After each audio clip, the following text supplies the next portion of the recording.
नमस्कार मित्रों। आपने सुना होगा कि कल्पवास करना। तो अगर आप नहीं जानते कि कल्पवास क्या है, तो आपको बताते हैं कि कल्पवास एक साधना है जो कि हमें बाहर से ही नहीं बल्कि अंदर से शुद्ध करना है। जो कि प्रयागराज त्रिवेणी संगम तट पर की जाने वाली ऐसी साधना है जो हमारी सनातन परंपरा में नियम, ध्यान, संयम, तप और भक्ति के माध्यम से मोक्ष का मार्ग मिलता है।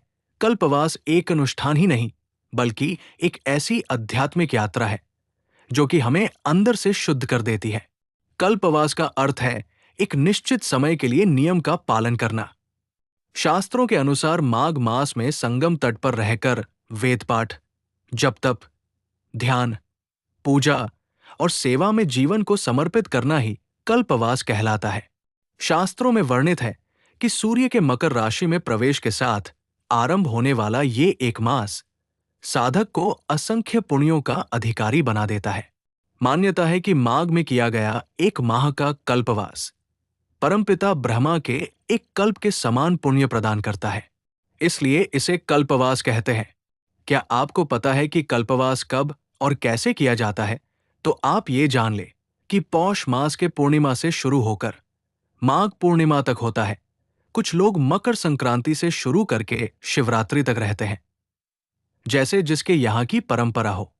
कल्पवास का अपना धार्मिक महत्व है। कहा जाता है कि जो साधक पूर्ण श्रद्धा और नियमों के साथ कल्पवास करता है, उसे न केवल मनोवांछित फल की प्राप्ति होती है, बल्कि जन्म जन्मांतर के बंधनों से मुक्ति का मार्ग भी प्रशस्त होता है। महाभारत में उल्लेख मिलता है कि 100 वर्षों तक निराहार तपस्या करने से जो पुण्य प्राप्त होता है, वही पुण्य केवल माघ मास में कल्पवास से सहज ही प्राप्त हो जाता है।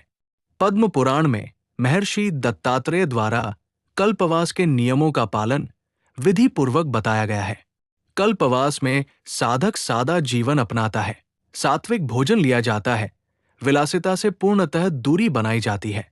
प्रतिदिन ब्रह्म मुहूर्त में उठना, स्नान करना, एक समय भोजन करना, सत्संग करना और सभी व्यसनों का त्याग करना, ये सभी बातें कल्पवास के महत्व को बढ़ाती है। कल्पवास में दान का बहुत महत्व है, जैसे अन्न दान, वस्त्र दान का बहुत महत्व है। आप अगर जाते हैं तो अन्न और वस्त्र का अवश्य करें। वीडियो को लाइक करें, शेयर करें और चैनल को सब्सक्राइब करें। धन्यवाद।